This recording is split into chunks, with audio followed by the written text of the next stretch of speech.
afternoon. Thanks very much for coming. We're here at the fourth of 7 public comment meetings on the draft environmental document for the light brown apple moth eradication program. My name is Charles Gardner. I'm part of the consulting team that prepared the document, and I'm going to help manage the meeting and manage the comment process today. I'm going to cover just some very brief introductory comments on what we're going to do this evening and the comment process. And then we have so I'm going to do the introductions. We have a brief program overview from Robert Levitt from the CDFA. It's going to give you a very brief picture of the program alternatives. And then our primary purpose here is to receive public comments on the draft document.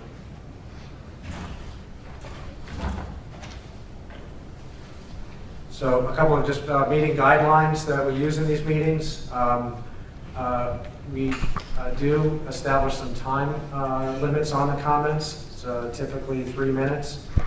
So we ask that you keep your comments brief. I only have about 6 comments so far, but if you're interested in making a comment, please fill out a green card and bring that to the front. We want to stay on purpose. Again, the purpose is to provide comments on the draft environmental document. We are not addressing any questions this evening. The team members are here from CDFA and the consulting team to hear the comments, but I'll show you in a minute how the comment response process works. So we aren't answering questions, we are just receiving the comments. That's the primary purpose of the meeting. I want to be respectful. There are very diverse views on this subject, and we want to be sure we hear all of them, so we ask that all of us be respectful of those differing views and listen carefully to what other participants have to say. We've structured the meeting to allow everyone to participate, so I will be keeping an eye on the time, keeping it to 3 minutes. To the extent that we have time, we can go back if you have additional comments, if you want to provide additional comments, but I ask that you stay to the 3-minute limit the first time through. Briefly about some details about the public comment process. The draft environmental document is out for public review. It's a 60-day public comment period. As I mentioned, there are 7 public hearings around the state. This is the 4th of the 7. The written comments at the end of the 60-day comment period are due September 28th by 5 p.m. And if you picked up at the front desk this comment sheet, this has all of the relevant information for how to submit comments. You can submit them by mail, you can submit them by email, or you can fax them. You can fill them out on this sheet itself and leave them here tonight, or you can mail it in, or you can write it on a separate piece of paper. However you want to submit comments, you can do that in writing, but they are due by the close of business, September 28th. So very briefly, the next steps after the close of the comment period is that the team will prepare written responses to the public comments. Those will be considered along with the final environmental document by the agency before they certify that environmental document. And then once that document is certified, the agency will approve one or more of the program alternatives following the certification. So you're going to hear in a moment what those program alternatives are from Mr. Levitt. So that briefly is the comment process. I'll come back after the overview of the alternatives and give a little bit more specifics about comments this evening. So with that, I'll introduce Robert Levitt, who's with the Department of Food and Agriculture, and he's going to give you a brief overview of the program alternatives.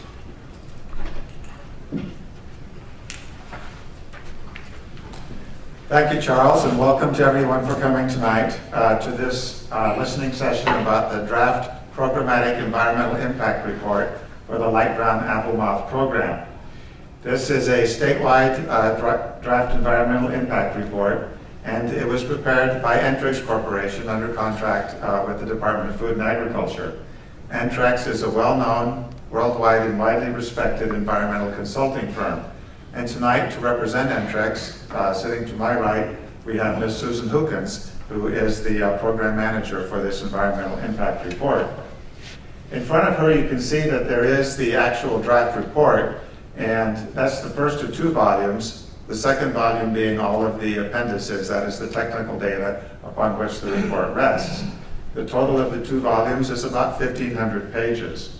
You can find the entire report, if you haven't done so yet, on the CDFA website at www.cdfa.ca.gov/go/lbameir, LBAMEIR.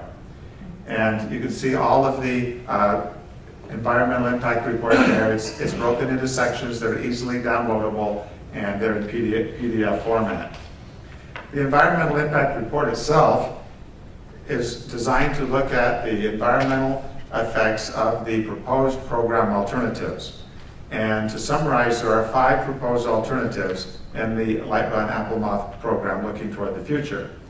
I want to stress that the EIR is not a treatment program. It looks at the alternatives that are available to management when a treatment program is finally decided upon.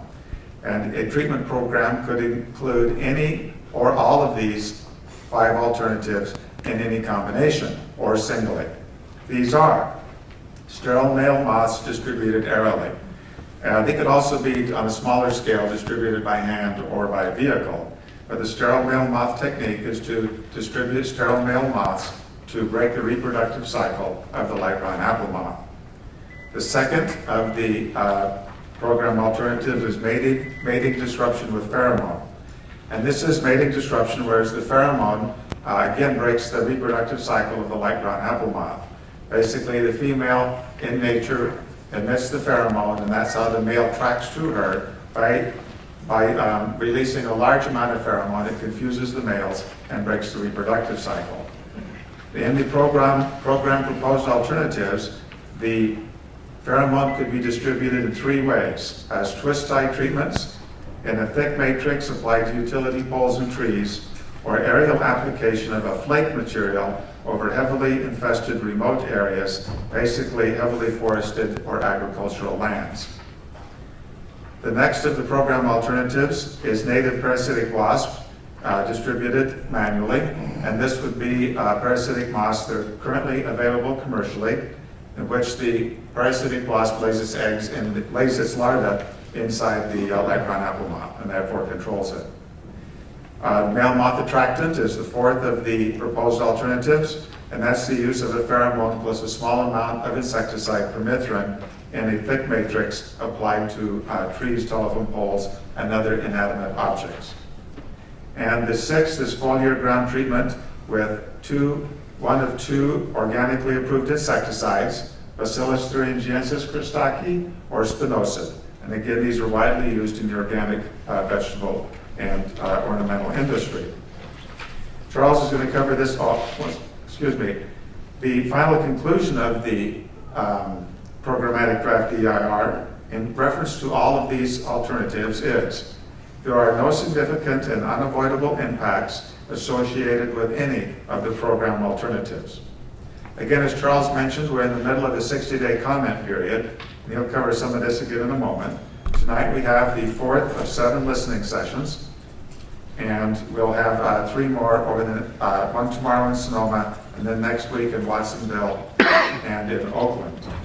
At any time during the 60-day comment period, you can also send in written comments to Jim Raines, Staff Environmental Scientist, CDFA, 1200 N Street, Sacramento, California, 95814, or you can fill out a comment card tonight and leave it with us. And with that, I'll turn this back to Mr. Gardner.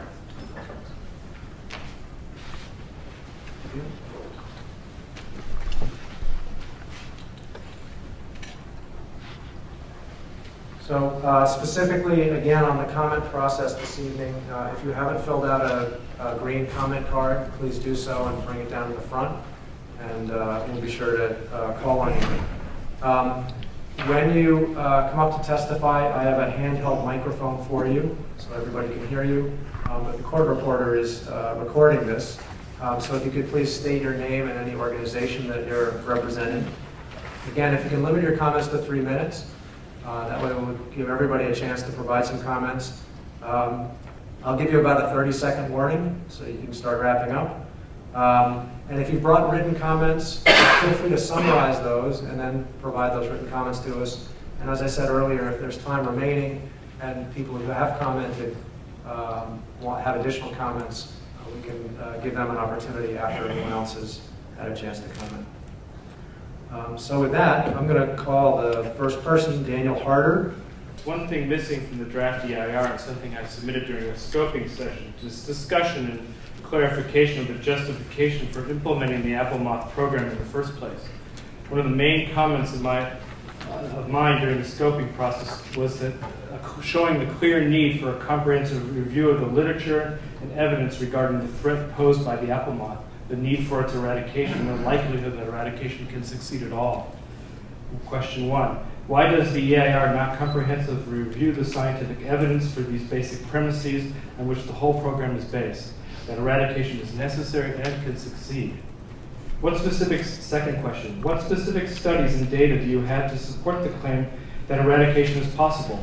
Can you give specific examples where other moth species established over 23,000 square miles or thereabouts that have many host plants that have successfully been eradicated anywhere in the world?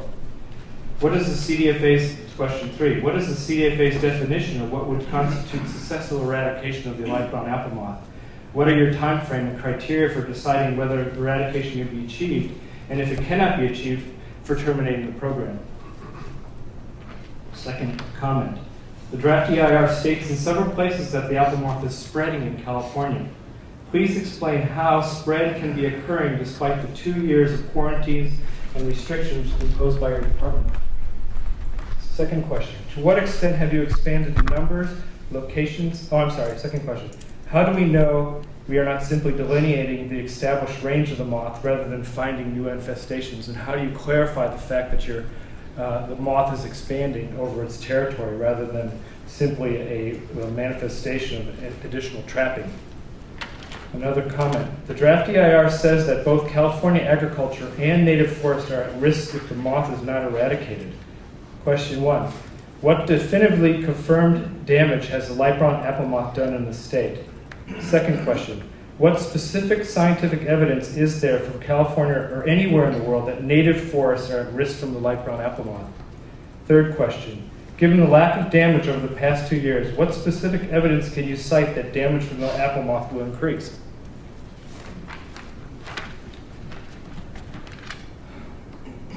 Your report to the legislature says that better, more definitive DNA tests for the moth are needed along with information about the DNA of rabbit moths.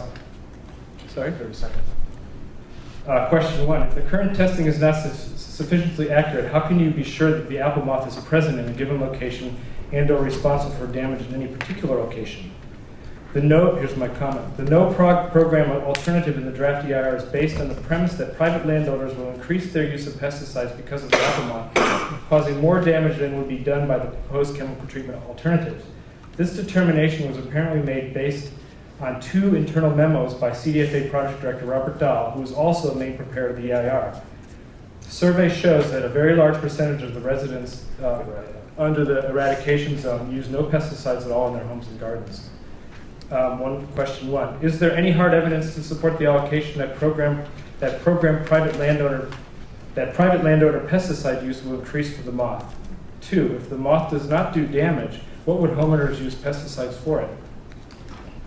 Why would homeowners use pesticides for it? And 3. To what extent do private landowners use pesticides for other closely related leaf roller moths now?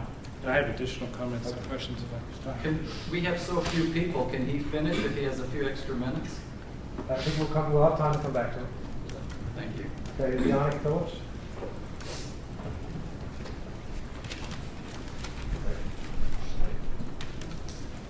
Hello, my name is Yannick Phillips from Sonoma County.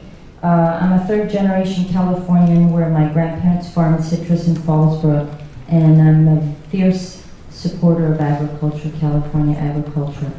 I'm here today on behalf of farmers, growers, nursery owners, farmer, market managers, agricultural commissioners, those not present in this room to give testimony in fear of retaliation from CDFA. And they're not present at this hearing to state their real opinion, and that is that LBAM is an insignificant pest.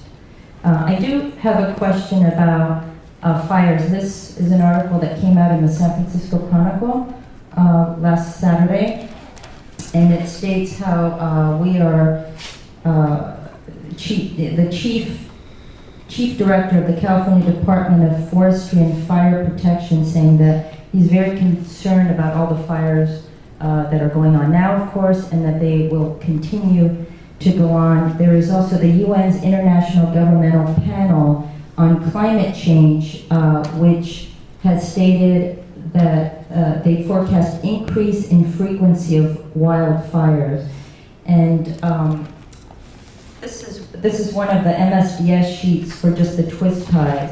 And on it, on the section of fire fighting measures, flammability, flammable. And then it goes on to say a few other things. So my question to CDFA is, of all the tools that you will be using, whether it be twist ties, aerial spray in rural and forested areas, the splat, etc., how does the flammability,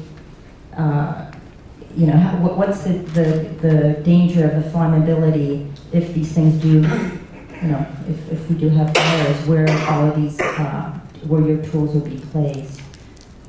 So that's it. Okay, Glen Chase. Glen Chase.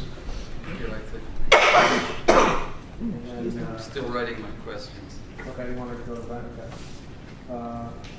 Helen, I'm going to mispronounce this, I apologize. Kozoriz.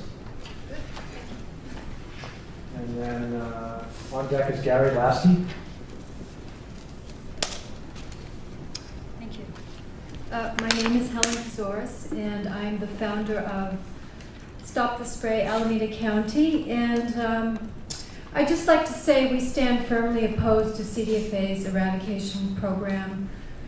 We believe it is a waste of taxpayer dollars. It's fraudulent at its core, and it should not go forward.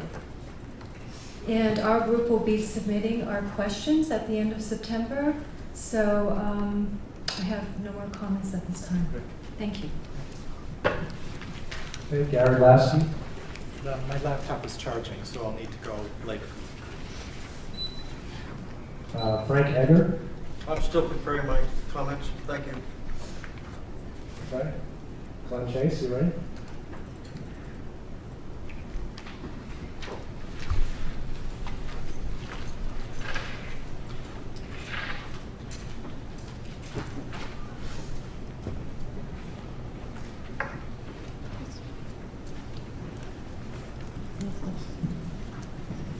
If you could be, we're actually recording for the court reporter, so you can be moving in this direction. Thank you. How's this? That's good. Is this fine? Good. My name is Glen Chase. Prior to this hearing or meeting or comment session, I've contacted approximately 40 people in Santa Cruz that wanted to attend a comment section. 2 of those people are going to be able to attend in Watsonville.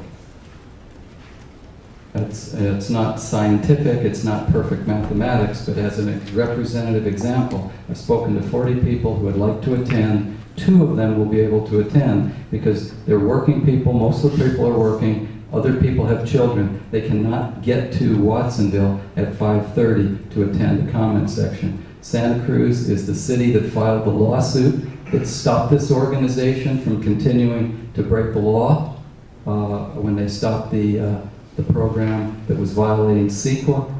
The county is located in the city of Santa Cruz, and to my understanding, there are enough people in Santa Cruz that would fill an auditorium like this instead of, so I'm not asking you to change it. What I'm asking you for is to have an additional meeting so that the people that actually have experience with a portion of your program can now come and make comments on the ER, and since they are the people that provided the city of Santa Cruz with the information about your program, which motivated the city to file the suit, which ultimately did stop your program.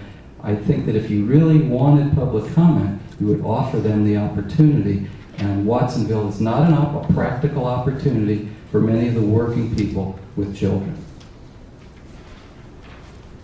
I have a couple questions.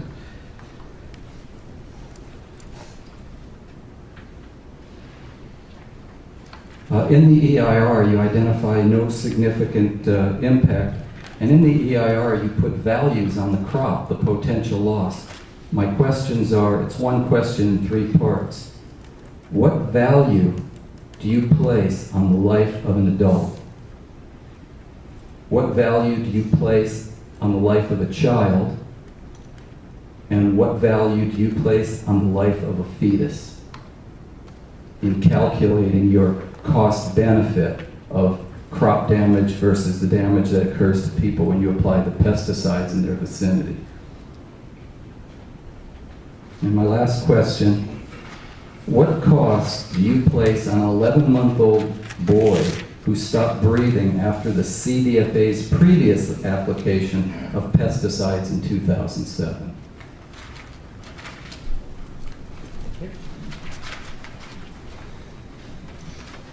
Mr. Lasky, are you ready?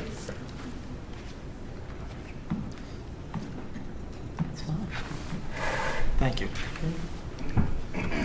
Good evening. My name is Gary Lasky. I live at 4677 North Safford in Fresno. I was here in Sacramento this weekend, which is why I stayed over. Fresno County, as you know, has hundreds of farmers, and our commercial crops were worth more than $4.8 billion in 2006, according to our Farm Bureau.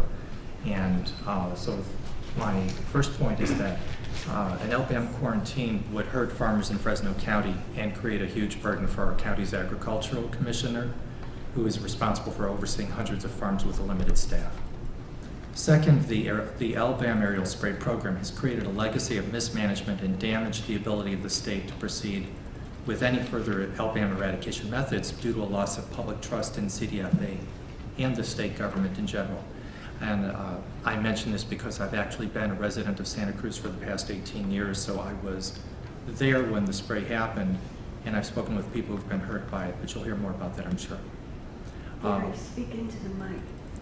Is the microphone hearing? The one on your... This one. Is that good? Yeah. Okay. Do I get the time back?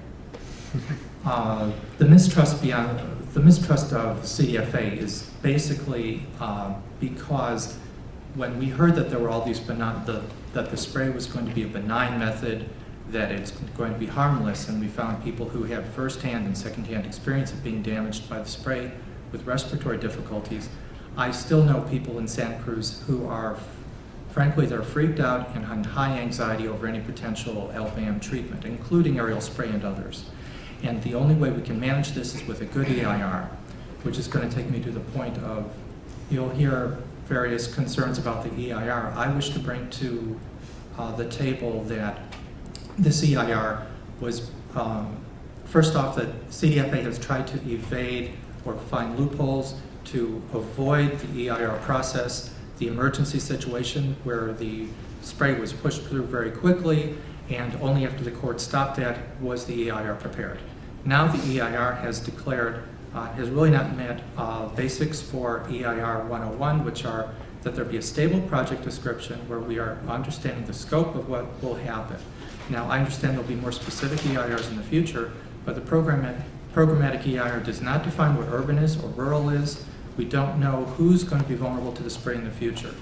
And second, even though we had Watsonville in Santa Cruz County, those apple orchards were not sprayed. The population was sprayed and the apple orchards were avoided. And this has led to a lot of suspicion on the part of people in Santa Cruz that the purpose of the spray was not necessarily to stop the moth, but they can't understand what's happening. And so my conclusion is the public and the reputation of government have been harmed by the LBAM program. This damage is lasting in terms of credibility, and the LBAM programmatic EIR lacks the most basic elements, including a stable project description. What we need is to rein in an executive agency that ignores and distorts good science in favor of scare tactics as an excuse to bypass basic environmental safeguards embodied in California environmental law. And I thank you for this opportunity. Thank you. Is there anybody else who hasn't commented that has filled out a card? My name is Mike DeLam, a resident of the city of Pacific Grove. I'm one of the family members of the 643 recognized documented people harmed by the spraying of LBAM OLRF and LBAM, Checkmate OLRF and Checkmate LBAMF back in 2007. So basically, I just want to put into record that there are people harmed. I was harmed. My wife is harmed. To the extent that we're still trying to recover from the harm that was given to us, it has changed our immune system. I'm now somewhat chemically sensitive, but I never was. I can't explain why it changed, except what happened. And I want to put that in the record. Not that I can prove it. Of course, I also know you can't prove what you did was safe, but I believe I was harmed, and I don't believe when you say you believe it's safe. Because that's really the only evidence that you've ever shown me, is a position of belief that it's safe. The facts aren't there. The evidence isn't there. In my studies and looking at it, there is no evidence or testing done on humans except on me. In fact, Osama El-Lissi, the executive director of the USDA out of Washington, D.C. in September, sitting next to Jackie Spears, even confirmed that the testing of any pesticide, insecticide, in any of the programs ever done is done concurrently with the program. There is no testing on humans prior. That in itself is it's just outrageous in itself. That in itself should bring any program of this kind to an immediate end. The other thing I learned in the process of being forced to stand up by the activity brought against me against my will, I believed in the beginning that the program was safe because you guys said it was in August of 2007. It's just a pheromone. I can't smell it, it won't harm me. It's mostly food-based product. It's safe, you won't even know it took place. And shortly thereafter, we experienced what it was. And many, many people in my community experienced it also. 30 seconds. The thing we learned with it, and I don't see in your report at all, is any statement about getting my permission to expose this body to any activity that you choose to say you can do. I look at the Constitution of the state of California, and I find that it declares I have certain rights. Well, I've discovered I own these rights. These rights are mine. They're given to me by a creator. It's very clear you do not have the right to harm me.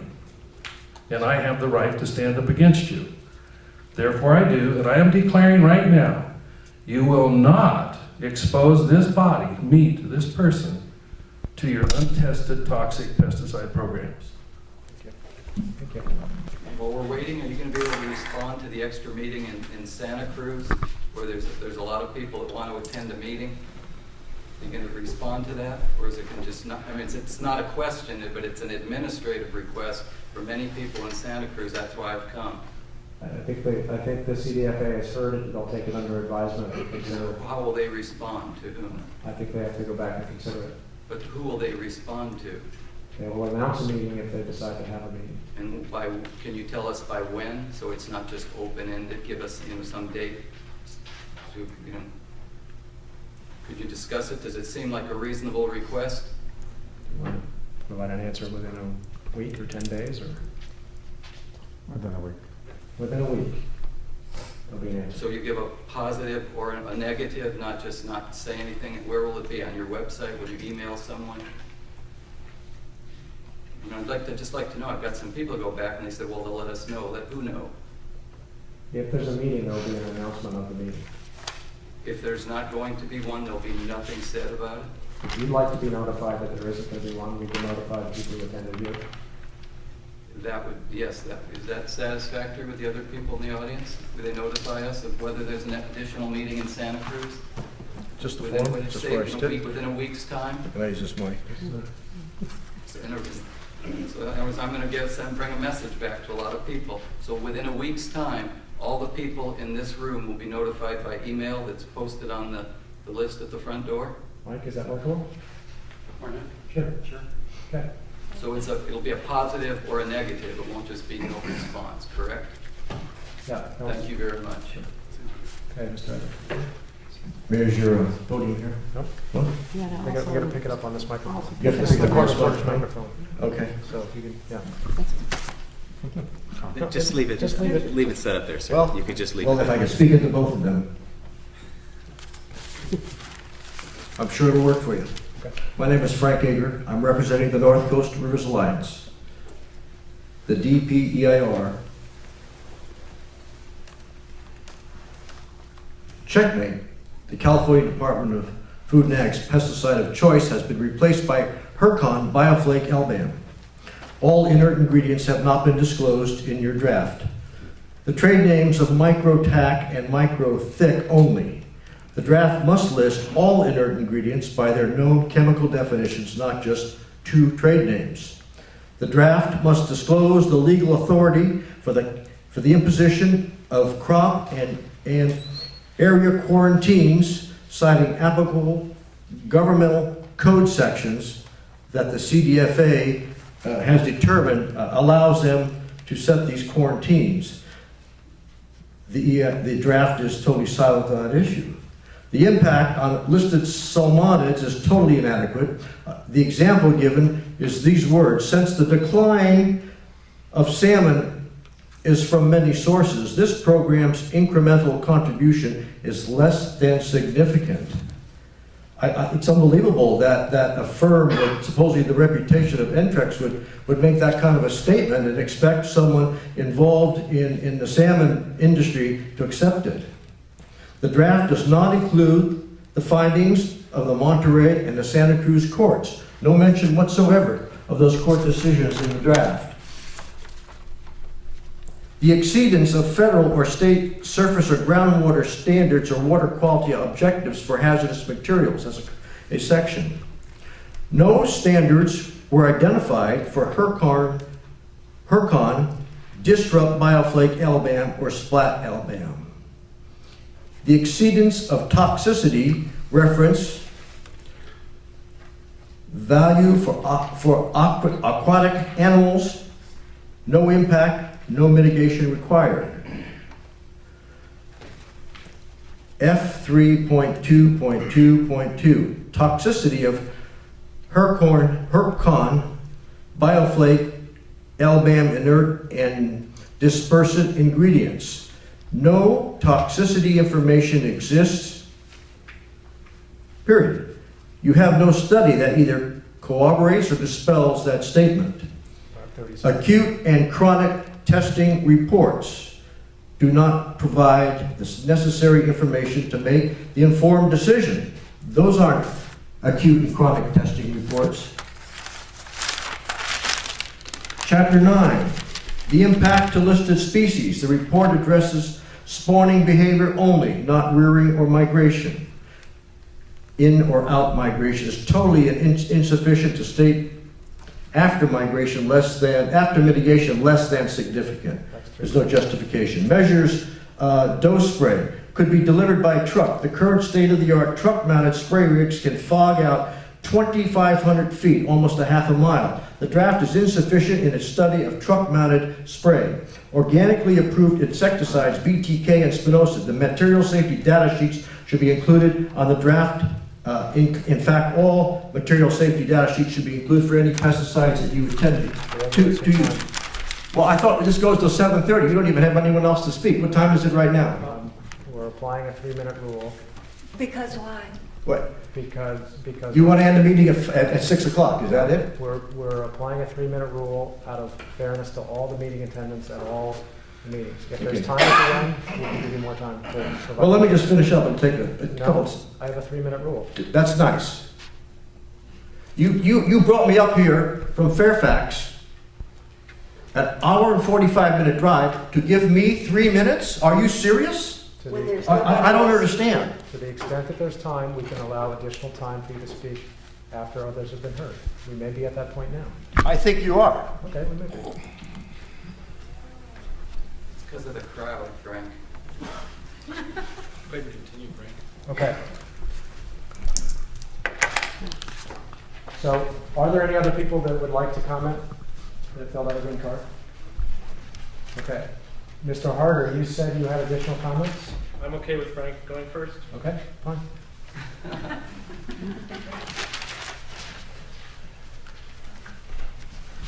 Thank you. Frank Gager again, representing North Coast Rivers Alliance, completing my statement this afternoon. Cumulative impacts are understated and must be specific. Sterile insect technique will result in 113 million moths being dispersed from airplanes along the Napa-Sonoma border. The report must give not only probability but estimate the number of non-sterile moths. I will put additional comments in writing to you, and you will receive them before the 28th. Thank you very much.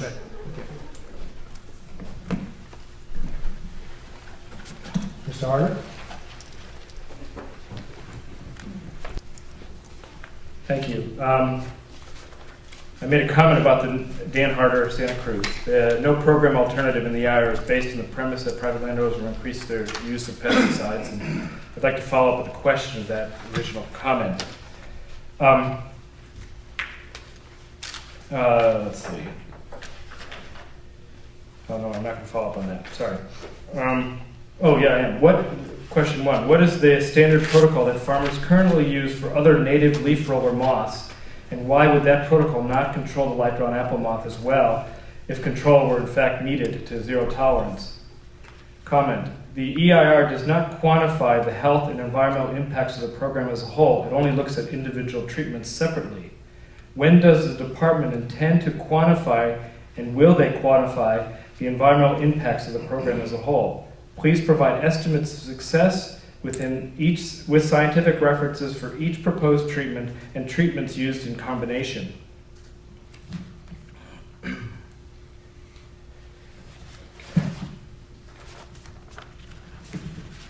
This is a reference to the sterile insect technology, one of the methods.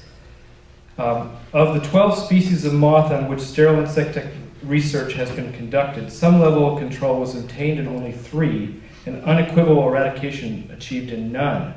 How do you justify its use with LBAM given the paltry success record? And are there scientific references basing your decision to use this in an experimental method? Second, because of radiation resistance in moths is much greater than many other insect groups, massive doses are usually required to achieve complete male sterility. These high doses severely reduce the ability of males to compete for males, and much worse, often prevent sperm transfer, with the result that females who mate with sterile moths continue to seek mates. The light brown apple moth is one of the worst candidates for use considered by many entomologists. The light brown apple moth is one of the worst candidates for use of the sterile insect technique for eradication because of its small size, its fragility, its continuous breeding habits, its multiple matings, its rearing difficulties, ability to prosper in protected environments, and distribution now over 15 California counties, 23,000 square miles, and a 250 plant host range. By what scientific evidence do you justify its use in this eradication program? And by what basis are you choosing to use this method in this instance? In the draft EIR, there are statements such as this: because the light brown apple moth infestations are currently local or regional, the overall strategy to eradicate the pest rather than control it. By what scientific evidence do you have that the current infestations of light brown apple moth are considered local and regional, given its widespread occurrence? Please justify your decision scientifically to remove IPM as a consideration within the draft EIR, since New Zealand has developed and uses exceptional and applicable to California's situation IBM strategies to control LBAM to zero tolerance in export crops. IPM strategies may be valuable to growers and may be an integral tool in your eradication program. So IPM should be considered as fully within this draft EIR.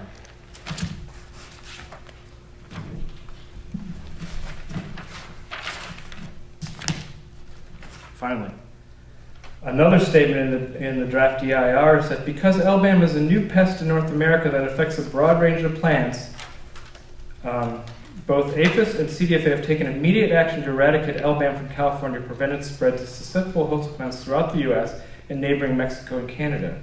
By what scientific evidence specifically do you have to prove or to support your contention that LBAM is a new pest in North America?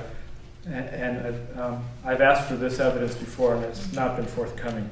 Thank you very much for the opportunity to offer questions. Okay, I'm through the cards, and I think I'm through people who had additional comments. Was there anybody else? Did you have some additional comments? Sure.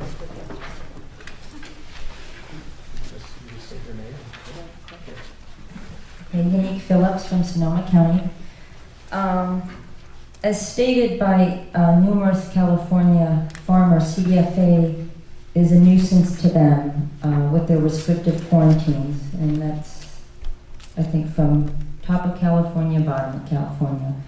From Ag Commissioner's perspective, CDFA's LBAM program is and will continue to be a tremendous burden with additional paperwork and inspections to each Ag Commissioner who encounters LBAM in their county, taking Ag Commissioners away from truly doing their job to support our farmers. Unfortunately, many of them do not want to speak out against the program. In the past, I have called, living in Sonoma, I was very concerned when I found out about LBAM, and being that we live in Sonoma, great country, I was very concerned for our agriculture there. Once I found out that LBAM lived in New Zealand, had been there for 100 years, I started calling dozens of New Zealand grape growers, farmers, governmental officials, New Zealand entomologists who stated to me, and I quote some of the quotes, LBAM is not an issue, this insect is like aphids, it's insignificant. Recently, with the caneberry so-called damage in Watsonville, kind of did the same thing, so I hadn't really called particular farmers on my first round of calls. So I recently now have contacted the New Zealand caneberry farmers, apricot, cherry, blueberry, strawberry, you name it. I've called every farmer out in New Zealand who grows any produce. And they have all stated, and I quote, I don't think we have this insect here. That's one quote. You're wasting your time calling us. LBAM is not an issue here. So I know that the USDA does, uses New Zealand as a basis for doing studies on avocado, on a lot of things that help California. So I need to ask, if it's a threat here, how come it's not a threat in New Zealand? And finally, in Sonoma, I've spoken to a lot of grape growers in Sonoma, and they've told me that they are spraying more for LBAM, not because it's a threat, not because they believe that LBAM is a threat, but they want to prevent from being quarantined. They're scared to death of you. They're scared to death of CDFA quarantining them. And I would like for the record to also state to you, Robert, because you and I have communicated quite a bit on email, and I will not allow your program, your eradication program, to come into Sonoma County. And tomorrow you will be in Sonoma. Don't expect, I don't know if you will be there, don't expect a big crowd. I have not gotten lots of people to come, because people, if you do decide to come into Sonoma, there will be major demonstrations, and so people are saving their energy for that. So don't expect a big crowd tomorrow. And I really hope that as you as a father and a grandfather, and some of you maybe who have children, will really kind of take into consideration of what you do. This program is wrong. I have done my homework. I am a citizen. I'm not Dan Harder, a scientist.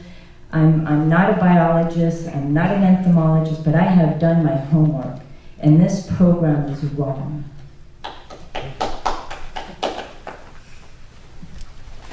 Okay, is there anybody else who has additional comments?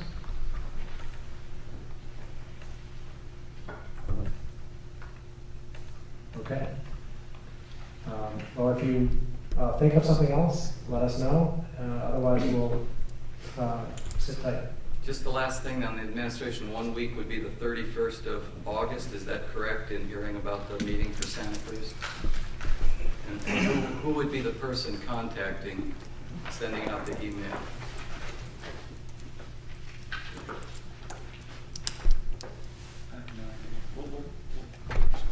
Someone from the department. Can somebody take responsibility, or that's too much? Oh, I can do it. I can do it. Michael Jarvis, Public Affairs.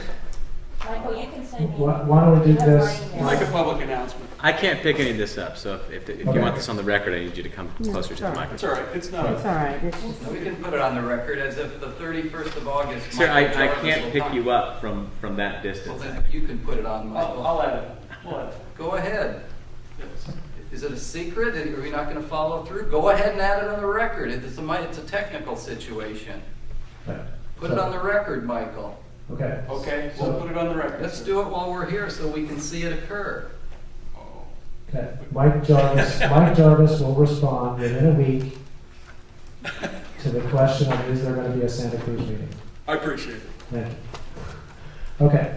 So I think we've covered all this information, but we did have a slide on it. It's that comments go to Jim Raines. That's the address. The address for the finding the document. And it is also on the comment sheet that's out front on the front table. So if you're planning to mail comments, you can take that with you for the address. It also has an email address and a fax address, so you can send comments by any mode you like by the 28th, close of business. Any other comments? Okay. I think we'll just go off the record until there's another comment.